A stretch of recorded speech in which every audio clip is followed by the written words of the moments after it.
శ్రీరామ రామా రామేతి రమే రామే మనోరమే సహస్రనామ తత్తుల్యం రామనామ వరాననే. జై శ్రీరామ్.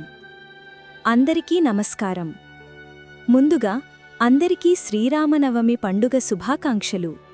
ఇవాల్టి వీడియోలో శ్రీరామనవమి రోజున స్వామివారిని అమ్మవారిని ఏ విధంగా పూజించాలి, ఎలాంటి నియమ నిబంధనలు పాటించాలి, అలాగే నైవేద్యాలు ఏమి సమర్పించాలి అనే చాలా విషయాల గురించి ఇవాల్టి వీడియోలో చాలా డీటెయిల్డ్గా తెలుసుకుందాం. శ్రీరామనవమి సందర్భంగా ఆ స్వామివారి ఆశీస్సులు మనందరిపైన ఉండాలని మనస్ఫూర్తిగా మన ఛానల్ తరఫు నుంచి కోరుకుంటున్నాను. మనకు ఉగాది తర్వాత ముఖ్యమైన పండుగలు శ్రీరామనవమి.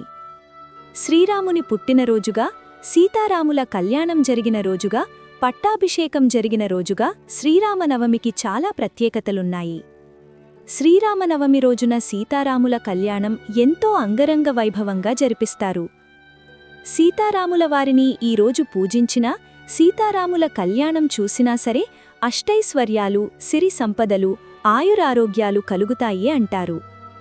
వివాహం కాలేని వారికి సీతారాముల కళ్యాణం చూసినా, కళ్యాణం చేయించుకున్నా తొందరలోనే వివాహం జరుగుతుంది అని ఒక నమ్మకం.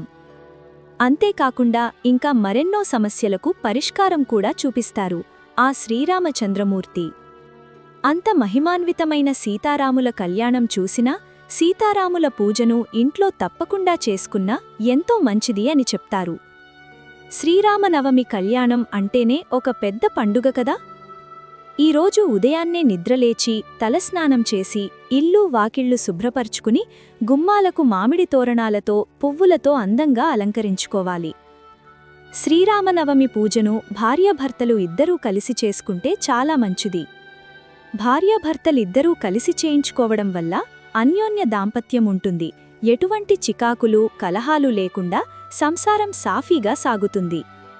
అందుకని భార్యాభర్తలు ఇద్దరూ కలిసి చేసుకుంటేనే మంచిది. శ్రీరాముల కళ్యాణం ఎక్కువగా దేవాలయాల్లో జరుగుతూ ఉంటాయి కదా.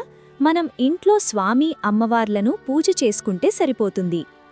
ఈ పూజను మనం దేవుడు మందిరంలో చేసుకోవచ్చు, లేదా సపరేట్గా పీఠం పెట్టుకునైనా సరే చేసుకోవచ్చు. సపరేట్గా పీఠం పెట్టుకోవాలి అనుకుంటే పసుపుతో కానీ గోమయంతో కానీ శుభ్రంగా అలికి దానిపైన పీఠాన్ని ఏర్పాటు చేసుకుని శ్రీరాములవారి చిత్రపటాన్ని ప్రతిష్ఠించుకోవాలి. హనుమంతులవారు, సీతారామ లక్ష్మణులు ఉన్న పట్టాభిషేకం ఫోటో ఉంటుంది కదండి, ఆ ఫోటోను మనం ఈ పీఠం పైన పెట్టుకోవాలి. అలాగే ప్రథమ పూజలందుకునే వినాయకుడిని, వినాయకుడి విగ్రహాన్ని కానీ లేదా పసుపు వినాయకుడిని కానీ తయారు చేసుకుని పూజలో పెట్టుకోవాలి.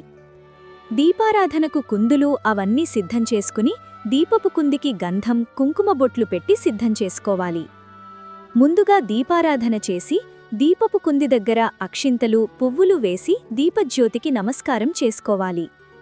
ముందుగా ఆచమనం చేసి సంకల్పం చెప్పుకోవాలి. తర్వాత వినాయకుడి పూజను చేసుకోవాలి. మనం ఏ పూజ చేసినా, ఏ వ్రతం చేసినా వినాయకుడిని తప్పకుండా పూజిస్తాం కదా. వినాయకుడిని షోడశోపచారాలతో కానీ పంచోపచారాలతో కానీ పూజించాలి. ఆ తర్వాత మొత్తం విధానం అలాగే కొనసాగుతుంది. శ్రీరాముడు సకల గుణాభిరాముడు, ధర్మానికి ప్రతీక, మన జీవితానికి మార్గదర్శి. శ్రీరాముని స్మరించిన వారికి ఎలాంటి కష్టాలున్నా అవి తొలగిపోతాయి. రామనామాన్ని జపించండి, రామకోటి ప్రారంభించండి. ఆ రాములవారి ఆశీసులు, కరుణ, కృపా కటాక్షాలు మనందరిపైనా ఉండాలని మనస్ఫూర్తిగా కోరుకుంటున్నాను. ఇవాల్టి వీడియో మీకు నచ్చిందా? నచ్చినట్లయితే please like, share, subscribe to my channel. మరో సరికొత్త వీడియోతో మళ్ళీ కలుస్తాను.